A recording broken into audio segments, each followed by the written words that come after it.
United.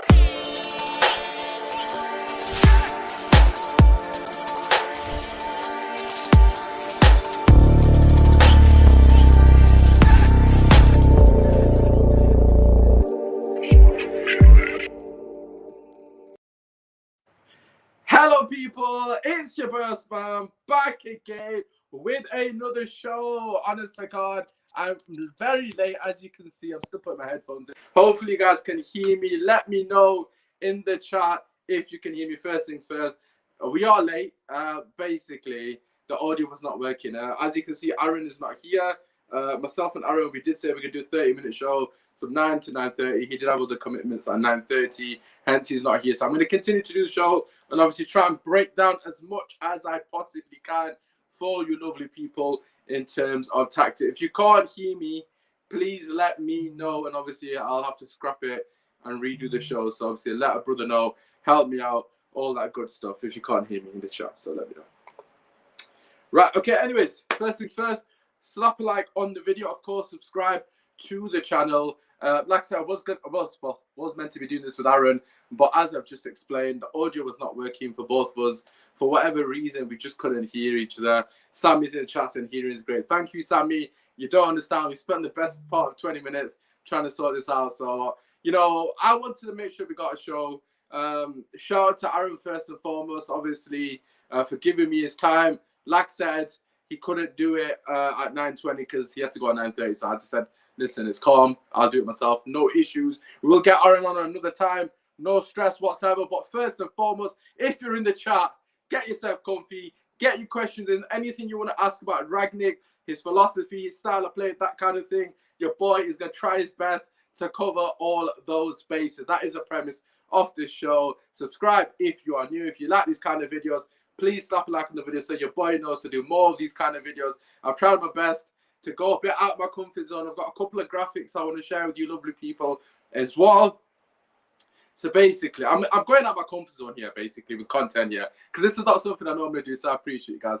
Solo Madness pending. Yeah, love to see it. I just want to quickly give a couple of shout-outs to the man them in the chat. First up, Eddie in the building. Big up Usman and Aaron.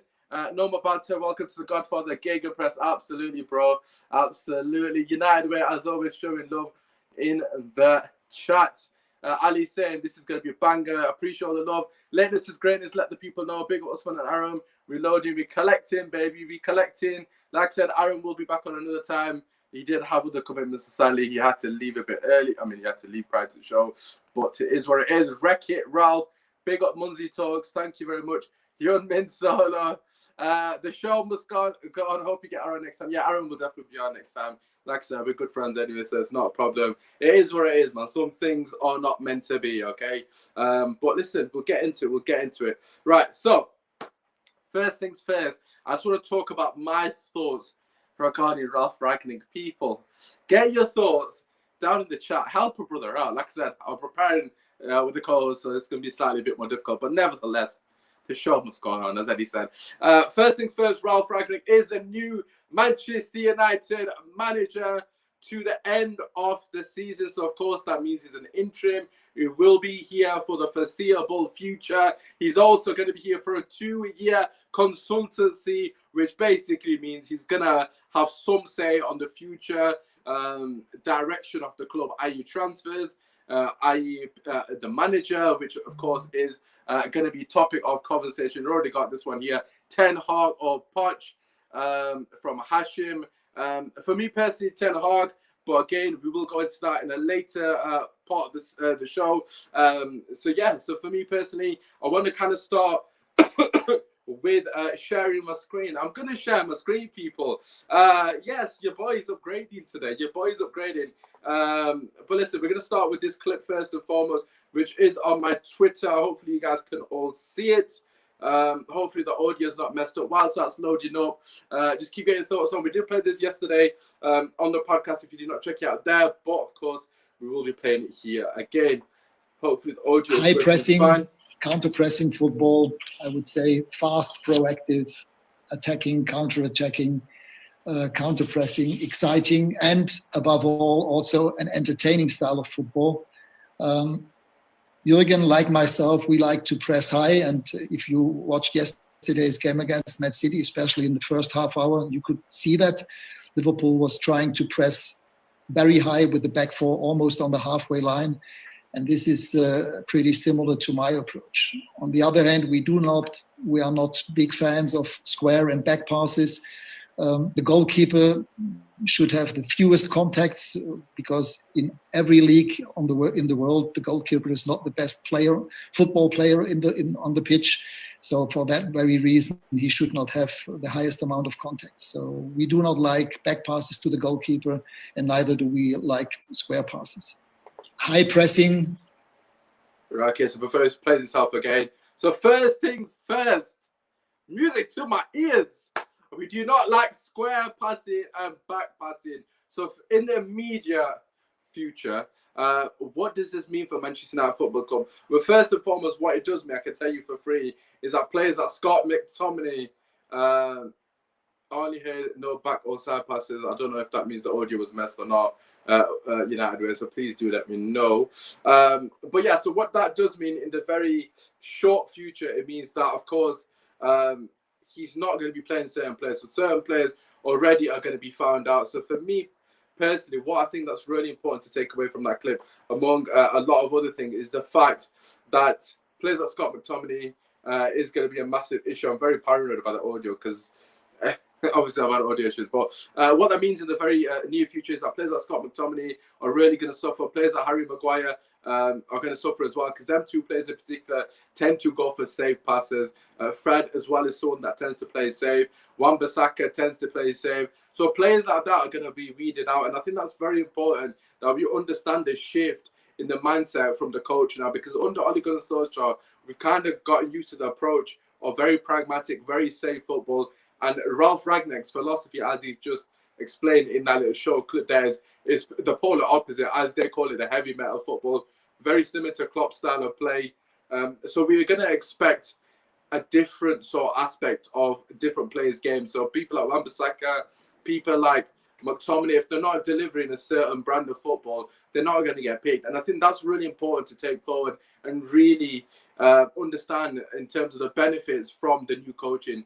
Players like obviously Rashford, Van der Beek, players like that tend to take a bit more risk. Bruno and Fernandes in particular, players that tend to take a lot more risk will probably benefit a lot more because it'll suit them as a player. So Van der Beek in particular, who's someone who suits Ragnick's system to an absolute T. He likes players that counter press resistance. Obviously, Van der Beek is fantastic at that in terms of beating the press with his ability to pass the ball forward through the lines and obviously keep the ball ticking, etc. Also, Van der Beek is very good in terms of small pockets of space, which I'm going to show a bit later on in the video.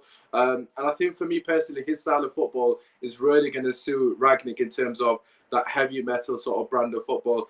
For me, also, it's very integral when we're talking about his aspects or his sort of philosophy and his ideas, that we really look at the players now. This is an opportunity for us as Manchester United fans to really look at the players and really see what they're made of. I mean, a lot of times we have criticized Oli over the players, and I think that's a fair comment, which is probably going to be, banded about at some point. Why were you not saying this under Oli Usman? Why are you now saying this under Ragnick? The reason there's a difference between Oli and Ragnick is because, well, there's a quite clear difference in terms of coaching, but the main reason is the fact that they've got a clear philosophy and a clear identity. As Ragnick, explained there, high octane football, high intensity, pressing the ball, high up the pitch, and as Sammy has just said in the comments perfectly, there's no hiding place, and I think that's the most important thing. There's absolutely no hiding place for any of the players. They're going to get exposed one way or another, whether it is the inability to pass the ball through the lines, keep possession, move forward and press, play off the pitch, play off the ball, some way or shape or form, the players will get exposed. The magnifying glass is going to be on the players, and this is what we want as a football club. It's Manchester United Football Club. We need to uphold the standards. The fans have been upholding the standards of what we expect from Man United week in, week out in terms of football, and Ragnick is now someone who's got a bit of stature, a bit of pedigree, who's going to come in and really rock the boat in terms of putting the players under pressure, demanding a lot off the ball from the players and also on the ball, demanding a significant amount. So this is where we're going to see the cream rise to the crops. Is that the right say? Cream rise to the top, not crop. Cream rise to the top in terms of the players. You know, this includes the Martials, the Pogbas, the Brunos, the Rashford, etc., etc. Whoever it may be, no more favoritism. FC players will be played on merit. Players will be played on the beneficiary of the system and the beneficiary of his ideas. People who can execute his game plan to perfection are the players that are going to play. So for me personally, that is really something that is integral. So moving forward, that's something I'm looking forward to seeing in terms of the bigger picture of what Ragnick's going to bring into the immediate future. So let's just quickly get some comments. And I thought my laptop was touchscreen there for a second, but it's not. As Sammy just said, no hiding players. I love that De Gea fits in, keep the keeper out of it, just make saves, absolutely. Just regarding De Gea, he does expect his keeper to be a sweeping keeper, so that's definitely something David De Gea is going to have to improve on. I mean, it's integral that players like David De Gea really start to try to implement these little changes into the game to take them to the next level. Of course, everyone's still got an opportunity to grow as a footballer. And Ragnick is really going to work one-to-one with individual players to try and elevate the game. We've now got a coach that can actually genuinely improve the players because this guy's got an absolute wealth of knowledge in terms of improving players, and he's got a great track record of doing so. How different is it from the philosophy that Van Gaal brought to Manchester United? Very good question here. Keep getting your question in. Obviously, keep slapping a like, all that good stuff. I was going to be joined by Aaron, but we had a bit of technical difficulties with our audio, hence why I'm doing it solo. If you are just joining us and thinking, where the hell is Aaron? I've come for Aaron. He's on the thumbnail, etc. Don't worry, it's not clickbait. It's just that's just how it happens sometimes. But anyways, great question here. How different is the philosophy? Obviously, I've read it out from Van Gaal brought in. Basically, the greatest way to explain it is Pep Guardiola and Van Gaal, in terms of possession-based, that is their sort of metric or their sort of base understanding of their philosophy. And then you've got Klopp and then obviously Ragnick. So basically, Klopp to Pep is the difference. Obviously, in this case, Ragnick being Klopp and Van Gaal being Pep in terms of the difference of style of football. Of course, Van Gaal's not similar to Pep. It's a completely different ballgame. But in terms of the general principles, they like to keep the ball. Obviously, a more possession-based game is what Van Gaal was doing. And Ragnick kind of likes to play a 10-second rule, which I think I have got a video of explaining that very shortly. But he likes to play this high opt-in football where you win the ball high up the pitch and obviously try and press and win it back as quick as you possibly can. So what I'm going to do now, I'm just going to play the next video, which will obviously lead you nicely to the next topic, which is, of course, pressing and all that good stuff. Before we get into that, just going to get a couple of comments on the screen. In fact, actually, I might be able to do both here. Let's have a look. Let's have a cheeky gander. Hopefully this works. Because if it doesn't, we're screwed. Right, there we go. So obviously this is another clip. I've just got so many comments about how true must his Roman be that he wants a permanent job as a manager afterwards. Sammy, just to answer your question, there is a lot of speculation coming out that he does want the full-time job. However, for me personally, me and Neji did have this conversation yesterday on the podcast. I do agree with Neji. I haven't thought about it in hindsight. I just think it's important that the club don't make that mistake. He's a fantastic sporting director, and he's got a brilliant track record of really identifying gems within the footballing world and obviously bringing them to the club. There's a long list of players, just to name a few: Mane, Haaland, Firmino, Kimmich. I've mentioned Haaland already. Kimmich, Sabitzer. That's a couple of players he's brought in for very low prices. But anyways, we're going to get this next clip up, which you just mentioned Firmino as well. Let's just have a close look at their three strikers. They have Mo Salah, they have Roberto Firmino, and they have Sadio Mane. Three foreign players from three different countries, and all three of them, two of them I had myself. Roberto Firmino was my last signing in Hoffenheim. I can tell you, all those three players, including Mo Salah, were, when they came to Europe, or now to Liverpool, not natural-born ball winners. None of them. They were not the kind of players that everybody said, wow, they are pressing machines. No. So all the things that happened at Liverpool was the job of the coach and his coaching staff. The way they played in the last 3-4 years on that high level, this intense kind of football was the job of the coach. And this shows you what is possible and what can happen if a coach with a mindset and with a clear idea of how his team should play, what can happen. Yeah, so obviously he is quite clearly explaining, you know, the importance of a coach in terms of setting up a system, in terms of really elevating individual players' games. He used the example of Liverpool in particular. You got Mane, Salah, and Firmino, the three players we know today in the Premier League. They're known for their pressing ability, the gegenpress, you know, their ability to win the ball back quickly in such a short period of time. That's something that has been taught to them. So basically, it's kind of alluding to the fact that none of these players really came in and had that instilled in them. That's something that can be ingrained in them via repetition and training. And that's something that we're definitely going to see in the coming weeks at Manchester United Football Club. Of course, it's going to take a long time to have the capabilities to do the gegenpress. You have to have phenomenal stamina and phenomenal fitness. So for me personally, we need to be patient. I know a lot of people are going to automatically assume now we've got a high level coach that we're going to see change instantly. That is not going to be the case. It's definitely going to take time to implement his changes. It's definitely going to take time to really make a difference. And I think it's important as football fans, of course, be excited, but at the same time, be realistic and understand the level of change he's trying to bring to the club probably won't even be achieved in terms of the execution won't be to the optimum of what it can be under Ragnick if you had a large period of time or a longer period of time as a coach. So for me personally, my expectation of the next coming weeks, of course, he's going to try and get the fitness up. I think that's really important of the players. As you mentioned, Salah, Firmino, Mane,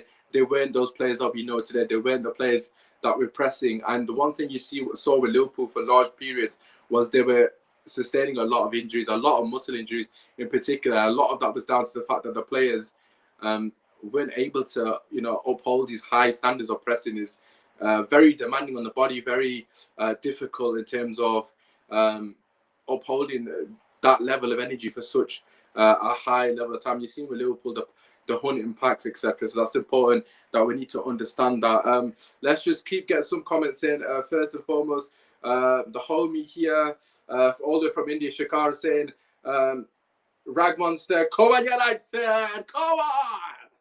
Bit of happiness. I'm buzzing, people. I'm buzzing.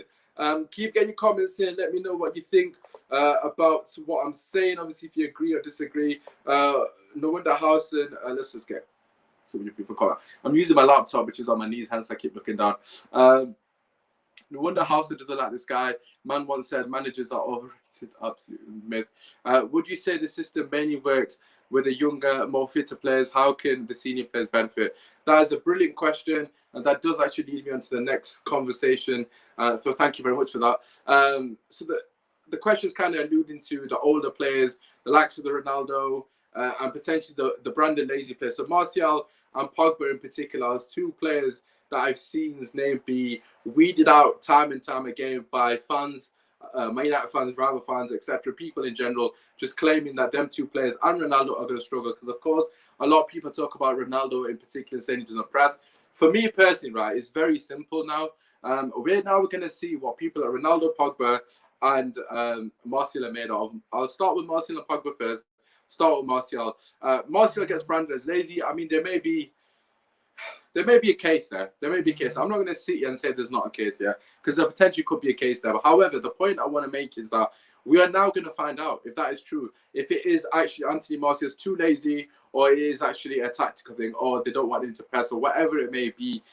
Because Oli didn't really have a clear structure, a clear initiation, so a clear trigger press. So basically how it works is obviously in football, you've got players who trigger the press. We didn't have that. Martial wouldn't really press because I felt like we weren't instructed to press. So was that down to him being lazy? Because of course people say, well, Cavani presses, Cavani does X, Y, and Z, and that's completely fine. But for me personally, Martial's going to get found out if he doesn't press. Basically, he's not going to play. It's as simple as that. We're going to find out whether Martial's got the minerals to play for Manchester United Football Club. Ragnick is not going to stand for a player who doesn't press. It's as simple as that. Regarding Pogba, it's exactly the same applies to him.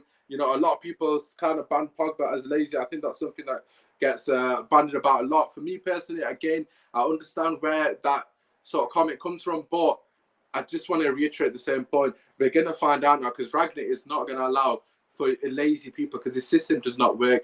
And to answer another question, which is probably going to come up, is he scared to drop the big names? Absolutely not. People will say he won't drop Ronaldo. I mean, time will tell whether he drops Ronaldo, of course. That is an astronomical call, and we'll have to see if he's got the confidence to do that. But them two players in particular, Pogba and Martial, there's absolutely no hiding for them. A lot of times under Oli, I mean, Pogba's actually got the name Jogba for a reason. I mean, there's a there's evidence that he just strolls around the pitch. Martial, again, evidence he strolls around the pitch. That is not going to be the case. Ragnick is coming in to implement a team press. Basically, you have to ensure that every single component and every cog in the machine is working together for it to be successful. If one person is not pulling their weight, then the machine doesn't work. It's as simple as that. So Martial, Pogba, if they're not pulling the weight, they are not going to play. It's as simple as that. So let's now move on to Cristiano Ronaldo, someone that gets a lot of criticism for his inability to press. I mean, firstly, he's 36, not to make excuses for it, but it's important to understand that sometimes you don't really need to press as a striker. You just need to close down the angles. And I'm going to show an example of that very shortly in a graphic that I've made myself. So please bear with. So I will elaborate on the Ronaldo thing very shortly. Yeah, 90 likes. Keep slapping the like.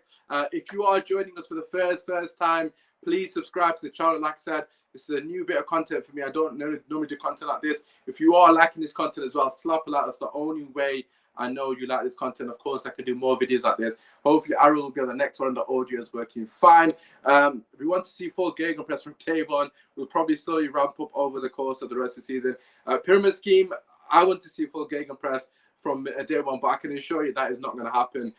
If I'm not mistaken, I believe our running stats are right near the bottom of the league, which basically illustrates to me the fitness levels are nowhere near high enough to really effectively deliver the gegenpress. So that's something we're going to have to be patient with. I understand that, you know, a lot of fans are excited, including myself, with the new philosophy, the new tactics that this man is going to be bringing in. However, like I said earlier, we've got to be patient. We've got to allow him to have time. There's a couple of plays that will be weeded out. Like I said, Martial might be one of them. Time will tell. But nevertheless, I can assure you one thing regarding Ragnick. If you're watching this, you're like, who the hell is Ragnick? One thing I will tell you, he's not scared of dropping players. He's not scared of playing players to suit a system. So just throwing it out here. Do not kill me.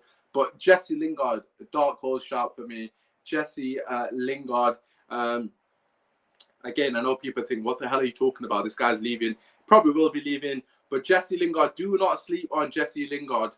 I can tell you right now, Jesse Lingard is absolutely perfect for Ragnick. I mean, in terms of what Lingard could bring to the team, I think he'd be absolutely phenomenal for the press.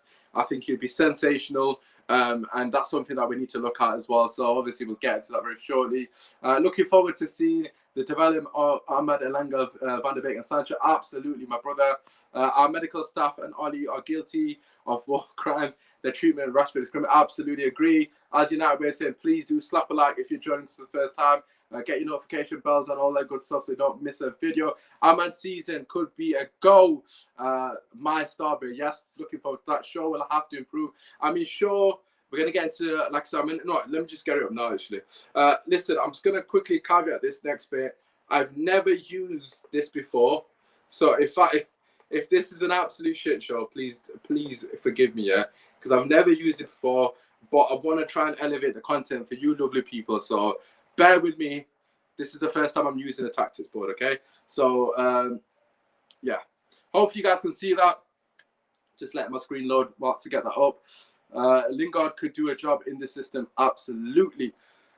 Right, anyway, so I set this up earlier. So as you can see, I hope you can see my cursor on the screen. I don't know if you can. But anyways, Man United are playing in red. Whoever's in purple is in purple. I don't really know who that is.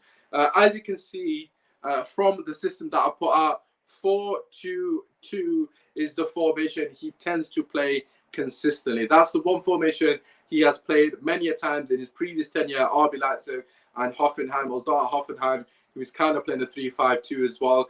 He's very flexible in his formation, which is something that is going to massively benefit Man United. He will, of course, look at the players he's got at his disposal and potentially you know, utilize his players to the best of their ability, i.e. put them in the right positions to really flourish. Players like Jesse Lingard could definitely suit this system. Osman, breaking out the tactics. Pyramid scheme. It's the first time I'm using this, boys.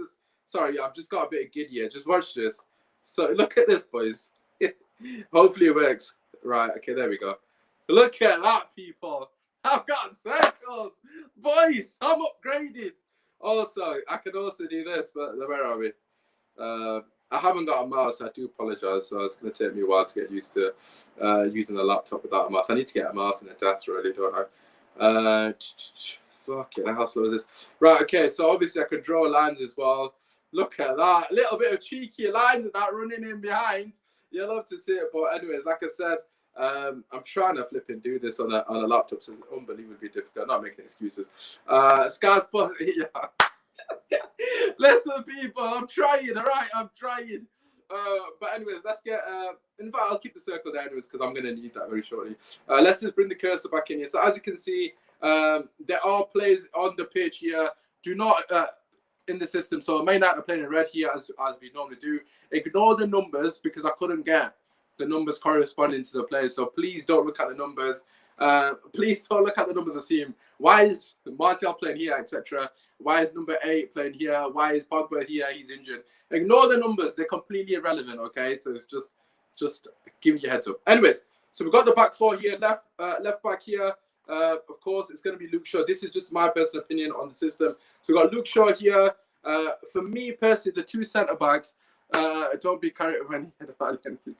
Yes, Shakir. Yes. I'm living on the look. Keep getting your comments in. So the two centre backs here, right? It's very important that the two centre backs. So we got number 4, number 3. Again, irrelevant to the numbers. They're really pushed up here. They're squeezing the opposition in.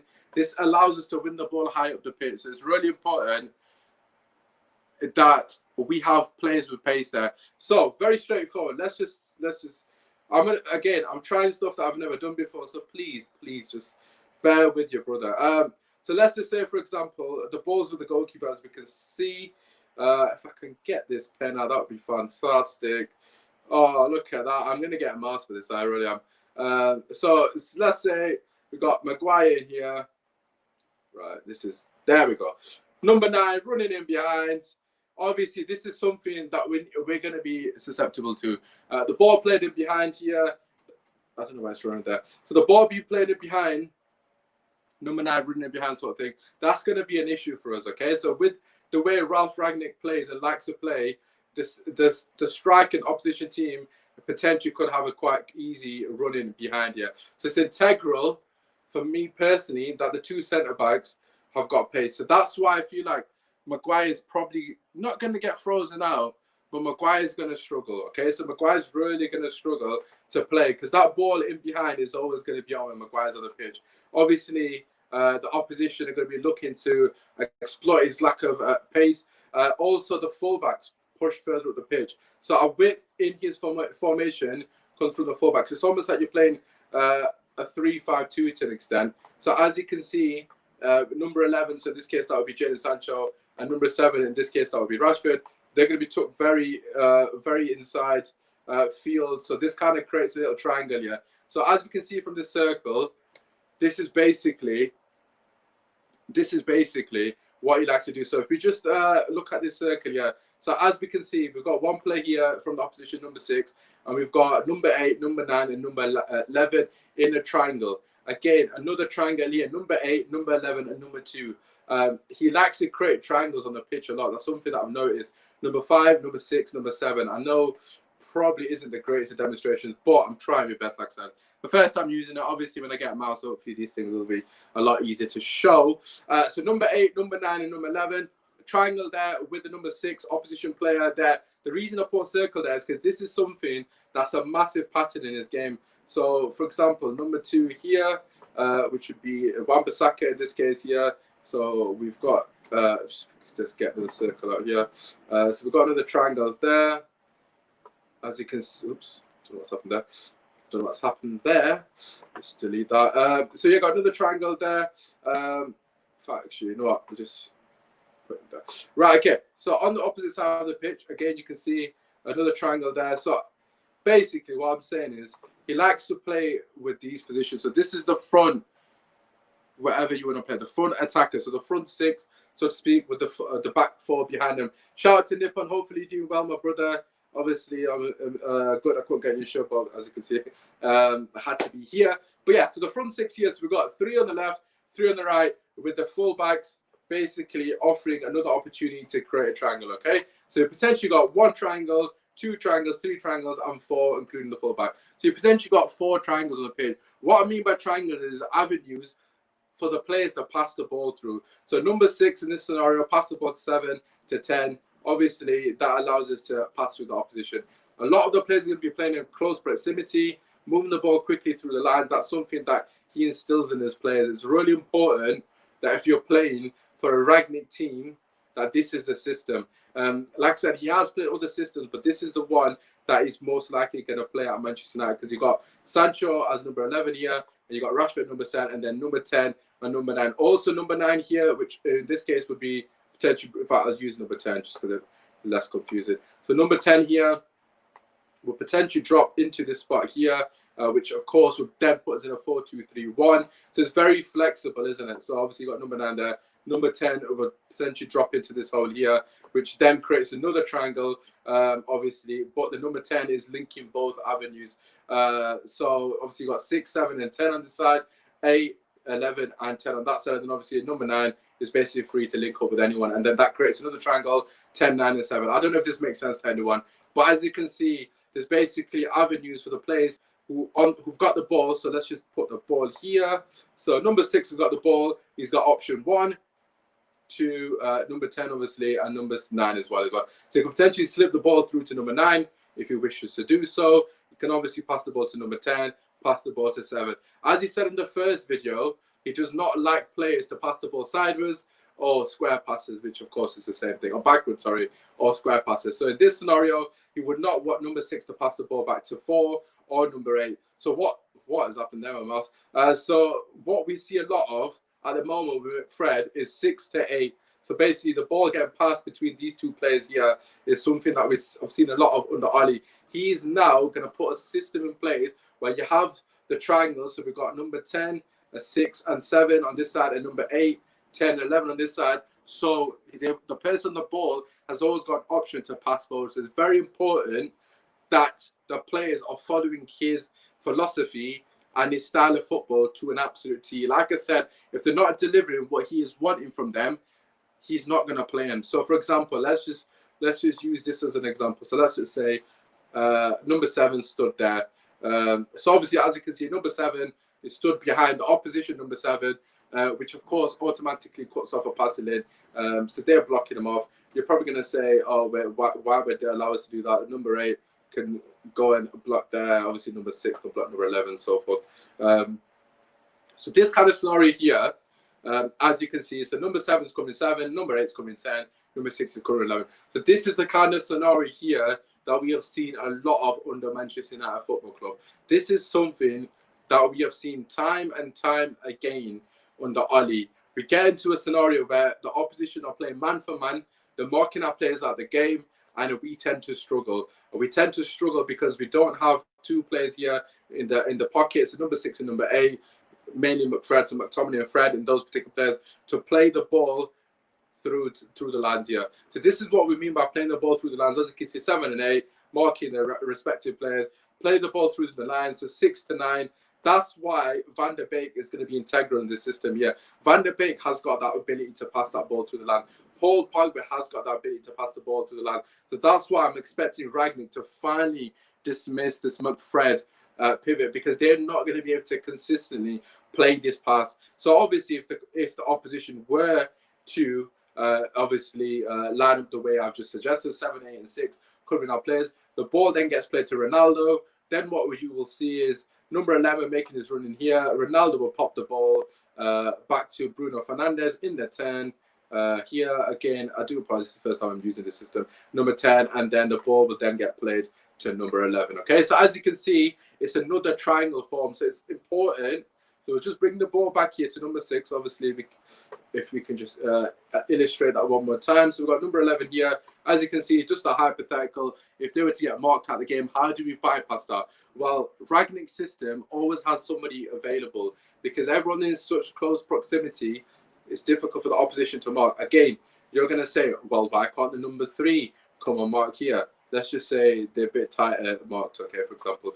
Why can't the number 3 and number 4 double up and mark here? The number 2 tuck in, yeah, Usman. Why are you waffling for? Right, so let's just say the opposition, for whatever reason, they're playing a very compact scenario. So obviously, I mean, it's not going to be that compact, but you get the gist. So let's just say in this case, the opposition is playing very compact. They're marking said player out of the game. That is when then our fullbacks get unleashed. Fullbacks under Ragnick are very important, and this is where the width comes from in the game. So as you can see, again, in the circle, so 1, 2, 3, potentially 4, if you really want to include this play here. So now they've marked 1, 2, 3, 4 players of the game. They marked 4 players out of the game, and you're probably thinking, oh shit, now what we're going to do? This is where the fullbacks go into place. A ball is either played a switch here, so number 6 here, easily switched over to number 2, or a nice simple pass, which most likely will happen, potentially to Luke Shaw. And then again, obviously, number 9 will make this run here, which of course number 4 will follow. Then you've got number 10, sorry, and number 11 getting into these areas here. Okay, so this is where the fullbacks come into play. So it's important that you understand with this system that Ragnick deploys. If you just go back to the start, so we've got 4-2-2. So we've got 4-2-2. Get the fullbacks back to the beginning, all the way back here. So as you can see with the system, there's a lot of opportunities to create overloads in the final third. So we've always got an overload. We've always got an advantage on the opposition. That's something that he really tries to instill. Of course, this is going to take time. Players like Fred here and Van der Beek are massively going to benefit. Marcus Rashford is going to play as a left forward, as I mentioned, creating that triangle here. So Rashford's probably going to be in this position here. Very inside field, as you can see. But again, that creates that triangle, as we've already alluded to. Number 11, which is Sancho, 8, 10, and 11, again, creating that, which allows Luke Shaw to obviously stretch the play, give his width. In this case, Wan-Bissaka on the opposite side. For me personally, Luke Shaw should really benefit from the system because he'll probably get more space and time to really exploit. So obviously, Luke Shaw's got a lot of space here, which again, overloads will be created, getting the ball into the box. Right, okay, so that's Manchester United on the attack. Right, so I just want to go through how we would look if the opposition's got the ball. So obviously, again, I'm not an expert at using this graphic, so to speak. So please do bear with me. If you are liking this kind of content, please just let our brother know in the chat. I'm still actually read some comments actually before I move forward. Van der Beek will be a benefit from this game style. I am so excited. Absolutely, I think Van der Beek, as I've alluded to, so in this scenario here, let's just say he's the number 8 on this diagram. Van der Beek is going to be very integral to the system. He's got the ability to pass the ball through the lines. He's got the ability to really integrate his style of football, which is what he's been taught at Ajax. This is going to be fantastic for him. He's really going to enjoy this. Sancho and Donny are going to be immense. Also, Bruno, absolutely. Some of our players will receive actual coaching for the first time in their careers, without a shadow of a doubt. Yes, I expect Marcus and Mason to get a culture shock and then start developing like crazy. I think this is really important. Obviously, with this system, it's going to be new to some of the players. He's expecting a lot from the players. So as while I'm talking, I'm just going to quickly set up how we would expose them on a press. Right, so let's get opposition there. So opposition, I've just got them in a 4-3-3 for no real reason, really, just for the sake of the conversation. So let's just go 4-3-3. As you can see, everyone's kind of matched up. So yeah, so this is how we're going to be on the defense. Before I move on to that, I just want to finish on attacking points. So yeah, in terms of attacking, the players that I mentioned, 8, 10, and 11, 6, 7, and 9, they're all going to really work in tandem fantastically well. Expect a lot of one-touch football, a lot of movement off the ball, and moving the ball quickly. So again, 6, 8, and 9. Again, another triangle there, 8, 10, and 11, another triangle there. Hopefully you guys can see that. Hopefully I've demonstrated it well enough for you guys to understand what I'm talking about, because otherwise it's just waffle, isn't it? But yeah, for me personally, this is important to understand that the certain players that get put into the positions, they're going to be there to do a certain job, and if they're not doing it, they won't play. It's as simple as that. The Pogbas, the Martials, the Ronaldos, whoever it may be, whoever you're worried about, they're not going to play. Right, anyways, let's move on to how Manchester United under Ragnick will work in a defensive scenario, okay? So, of course, we've spoken about how we go forward. Again, I will bring this out in future videos as well. If you like this kind of content, just slap a like on the video. Let me know you're enjoying it in the comment section. If you're watching and repeat, that kind of thing. So, obviously, I know for future episodes, I can try and do one. Probably with Kojo, because obviously he's a tactician as well. So, maybe me and Kojo will do something similar like this. But anyways, so let's get obviously shout out Shahid. So let's look at how we're gonna press. So there's a lot of news about the lack of pressing from Ronaldo. So I'm gonna personally put my case forward to why I think, and I've said this consistently, why Ronaldo does not have to press in the manner in which people think he has to press. I personally think pressing is all about calculation, pressing as a unit, and obviously making sure you close that angle. So let's just say the goalkeeper's got the ball. In most cases, the goalkeeper's got the ball. They're probably going to go long, either to number 11, number 10, on the opposition team here, or to the fullbacks. Okay, so obviously, if they play to the centre backs, again, that's not going to be a problem. I'll explain how we'll press that. But it's going to go for the basic option, which is passing to the number 5 in this scenario, which of course is the right back in the opposition team. So basically, what would happen is, so as you can see, Cristiano Ronaldo is here, number 9. And Marcus Rashford is a number 7. So what is going to happen here? So Bruno Fernandes, as an example, or Cavani, all of these players will shuffle across, okay? So obviously this will be worked on in training. So Bruno Fernandes will shuffle into the pocket. Ronaldo will come to number 4. Bruno will come to 7 here. And then Fred will come to 10, okay? So this is what is going to happen. Of course, it will be worked on. Number 8 here, if I can move this. Sorry, I do apologize, like I said. The first time I've used this, so just bear with me. So this is just an example of how he presses. So number 11 will be on number 8. Number 2 will be pushed here up to 11, and so forth. So obviously, the way he presses is very aggressive. So do not be surprised if we see something very similar to what I'm showing you now. So this is basically what the system is going to look like when the ball gets played to the right back. Obviously, it will be the same on both sides, okay? So let's just come back to the goalkeeper. Now that everything's set up, need to know how to press. We just chase the ball. We don't know how to press. We just chase the ball. Ronaldo, Martial, Pogba are too cultural for aimless running. That's why they don't press the commitment. I mean, that's a very good point, my pyramid scheme. But obviously, I'm going to explain how that is now going to be rectified under this manager here. So basically, what this is here, right?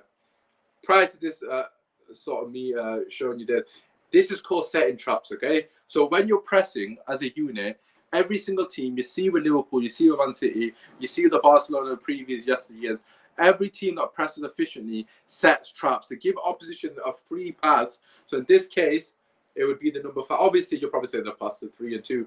I'm just saying the scenario if the ball gets played to 5. So they allow the ball to get played to 5. It's called obviously a free pass because this person is available. As soon as that happens, the trigger will then happen. So obviously Rashford, in this case, because it's on his side, Ronaldo and Bruno will be the triggers. In particular, Ronaldo and Rashford. So obviously they'll shuffle across. Of course, this is something that's going to be worked on training. So Ronaldo will get the immediate pass here to number 4. Bruno will get this number 7. Fred, for example, will get the number 10 here. And obviously Shaw would potentially help out.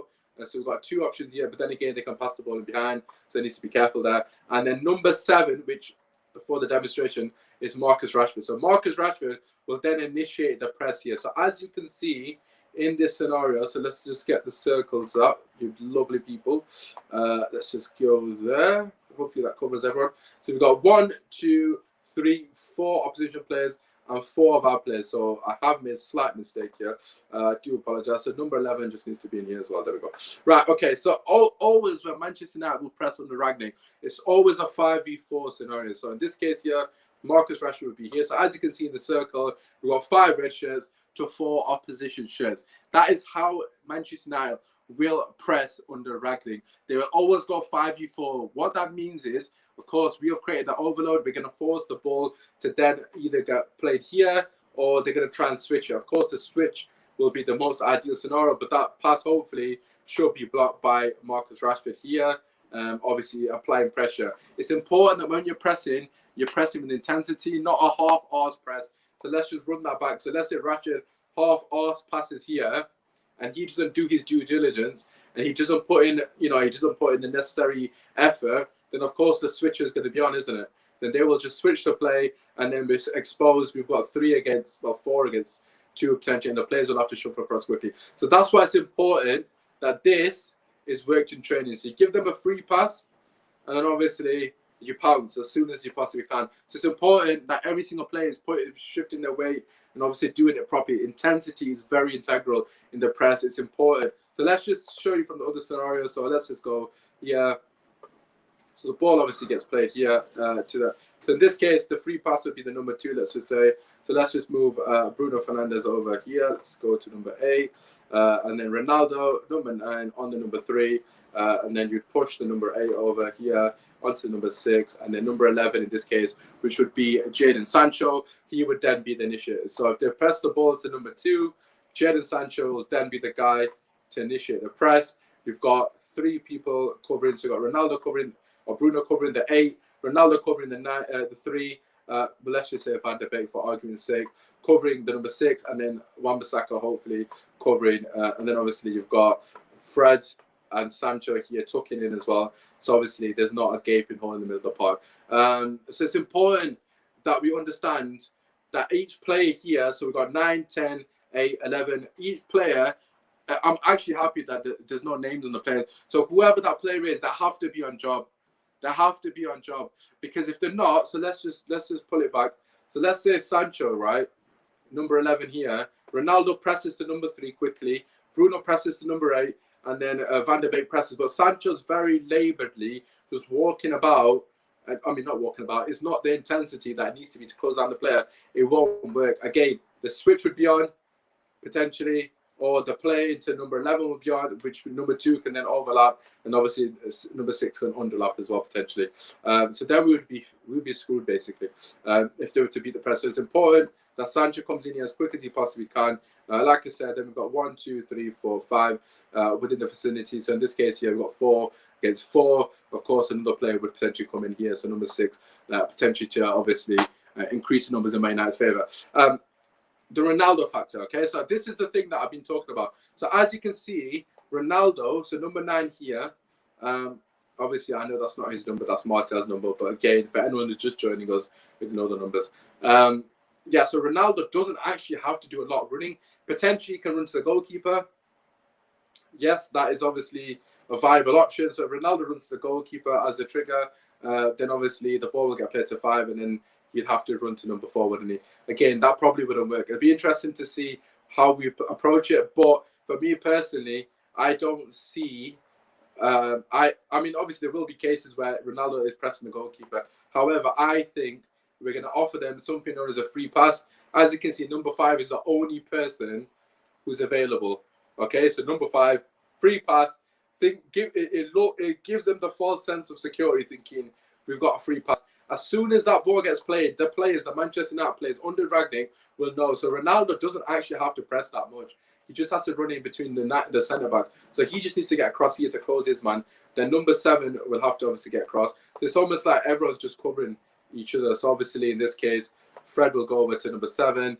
Shaw will potentially get tight here, and then obviously we'll squeeze him in. Potentially you could put Bruno in there, and then number 8. I think that's probably the most likely outcome.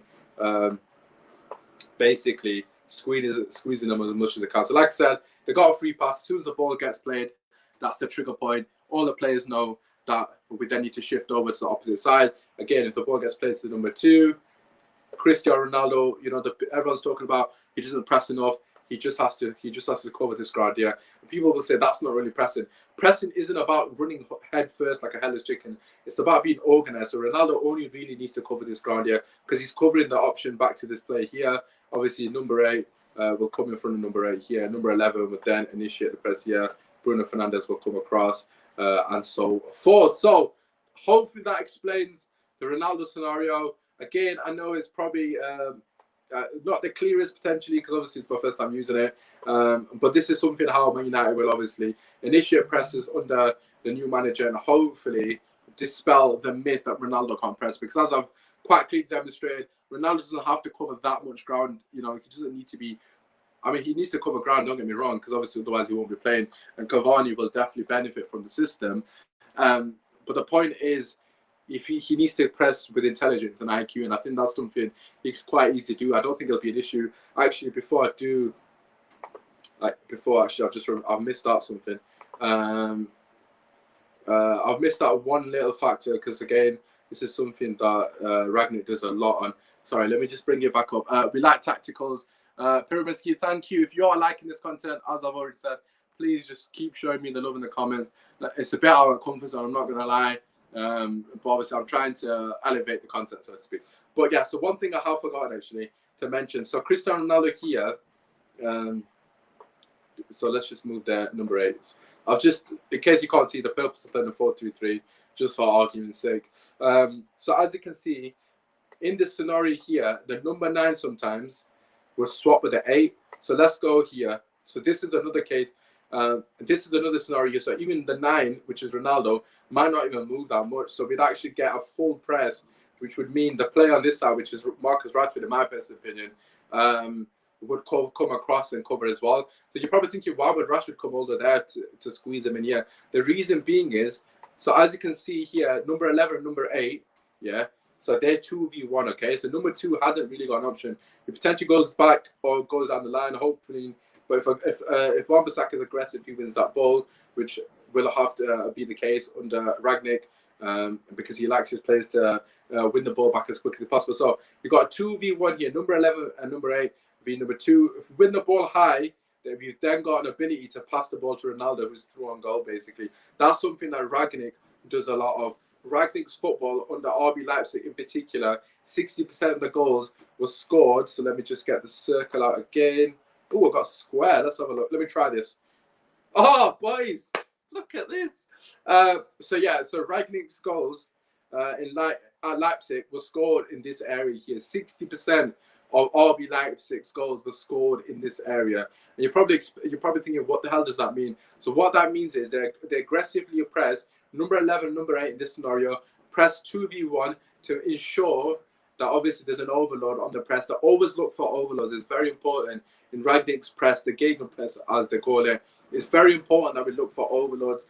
Obviously, number 10 is covering 6, 7 is covering 8. So as you can see, all the players are covered unless the players switch. So they're looking for overload. And when they win the ball high, so let's just say we win the ball for whatever reason. Let's just say 11's got it.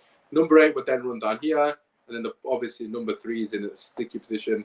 If number 3 was to come across, number 4 was to come across, you then got, oops, ignore that drawing. That's why I've not got the cursor up. So we won the ball back. We then have a scenario here. Number 8 can be played through the wing. But as you can see, Cristiano Ronaldo is through on goal. This is something RB Leipzig absolutely mastered under Ragnick. Like I said, 60% of the goals were scored in a very similar manner to this, winning the ball high up the pitch. So let's just pull that back again. So they've got the ball here. Number 2's got the ball. Obviously, number 3 is here, opposition team. As soon as we win the ball here, so let's say number 11, which in my opinion would be Sancho. Number 8 would then make this run. Obviously 2 will try to win the ball back. Then potentially number 10 would join the attack here as well if you really wish to do so. And then you've got an overload here. As you can see from winning the ball back, because we've got such a high starting position, we can then either play Ronaldo in, play the ball to Bruno Fernandes, who could then has the option of number 8 and number 9. He can either play it through the line here, play it down the wing, whichever you want. And Bob's your uncle, basically. In terms of options, this is how we will definitely play under Ragnick once we eventually get up to fitness. We're trying to win the ball high up the pitch. Ragnick does have a thing where he says in training we do a lot of drills to instill good practices, such as trying to win the ball back within 10 seconds and trying to score within 10 seconds. So, of course, this demonstration here, where we have 11 and 8 pressing the ball, number 3, potentially Ronaldo just covering these little pockets here, gets across here, again, outnumbering them. We've got 4 against 2 in this scenario here. So, again, it's going to demand a lot from the players. But when it all comes to fruition, it's going to be very successful. It's going to take time to instill everything, but hopefully when everything comes to fruition, as I just said, we're going to be a well-oiled machine, similar to what you see with Liverpool. Klopp has come out and spoke very highly of Ralf Rangnick, which doesn't surprise me. He is his mentor, alongside mentoring Nagelsmann, Ten Hag, most of the German managers have learned under Ralf Rangnick and his philosophy and his identity. And as you can quite clearly see, some of the best managers, if not the best managers currently in the world, are German. You'd probably say the top 5, 3 of them at least are German: Tuchel, Nagelsmann, and of course Klopp. And the others one would be Pep. I mean, who else could you chuck whoever you else want in there? But yeah, so that's basically the tactical perspective. Hopefully this has helped, giving you some clarity. If you've got any questions, please put them in the chat right now, because this is a good opportunity for you guys to ask any questions you wish to do so. I do not claim to be an expert. However, I will continue to try and do more videos like this.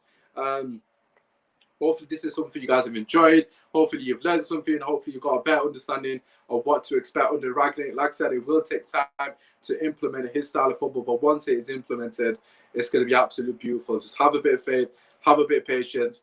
All the players that you think don't press or whatever it may be, if they don't press under Ragnick, they will simply not play. Players like Jesse Lingard, as I mentioned earlier, might be a dark horse pick to really come and flourish under the system, because as we know, high energy, and his ability to obviously work off the ball, his movement off the ball is phenomenal as well.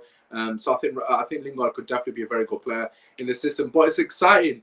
We've got so many options. We could quite easily play Cavani and Ronaldo up top.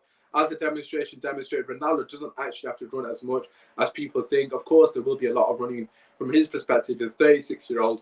But with a proper system and a proper identity and a proper clear plan and structure of pressing and looking for triggers, Ronaldo will be fine in the system for me. And he's going to score a lot of goals. Like I said, to win the ball high up, Ronaldo stays in strike, to play the ball through to him. I think Fred, that goal against Villarreal, when Fred won the ball, we're going to see a lot of them scenarios where we win the ball high up, pitching players like Ronaldo are really going to benefit from that.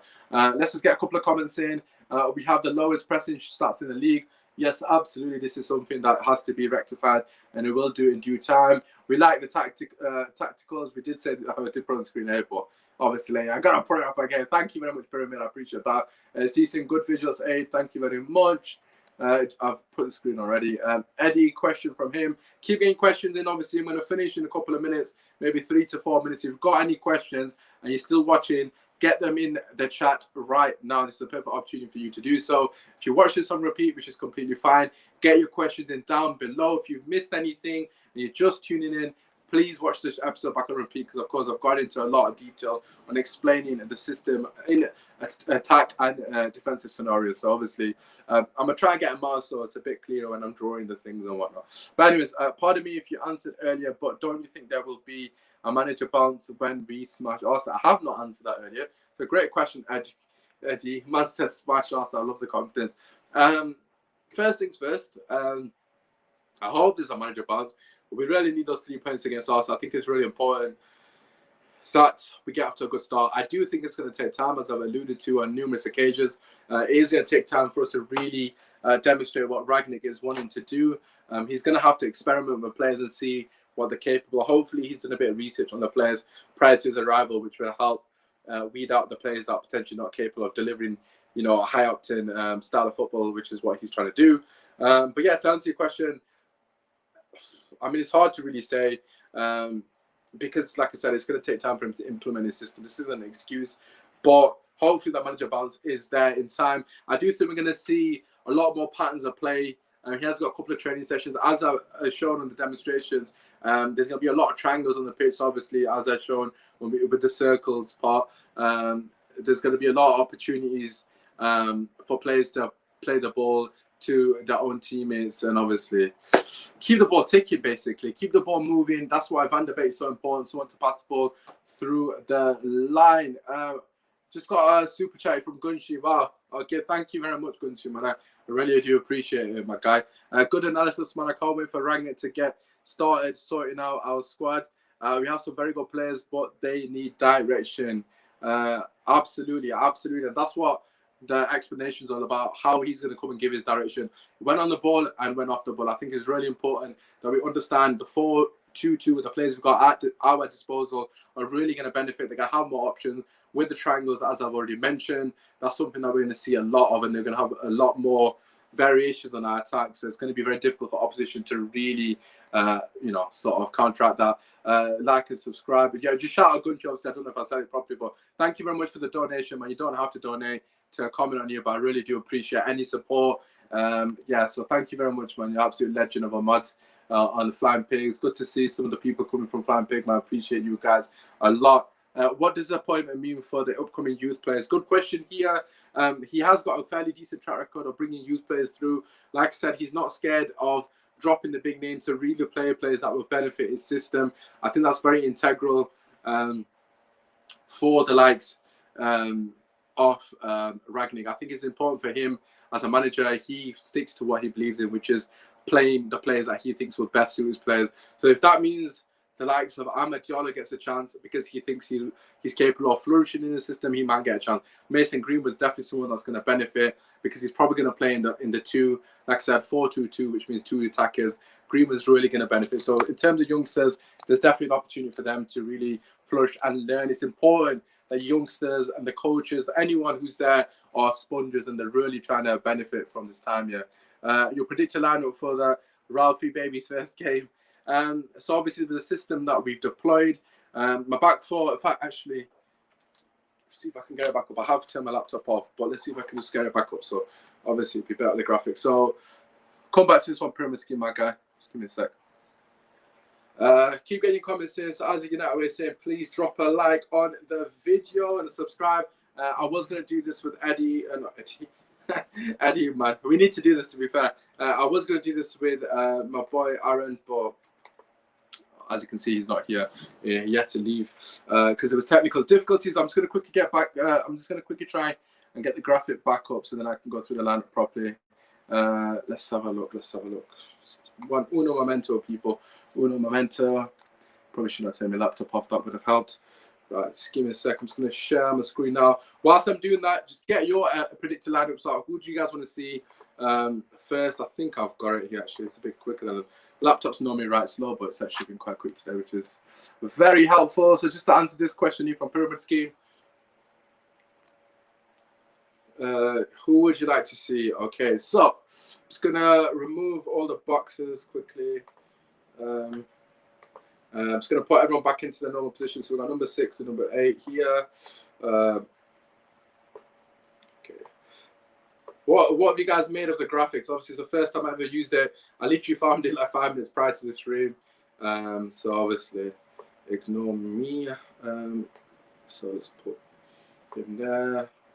Again, as I said earlier, ignore the numbers. That is not the players.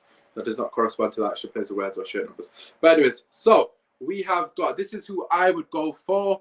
First things first, number 5, Luke Shaw. For me personally, Luke Shaw has to improve massively. I'm expecting him to start to flourish under this new system here, because if he doesn't, he will find himself on the bench. David De Gea's in net, by the way. Probably should start with that. But De Gea's in net.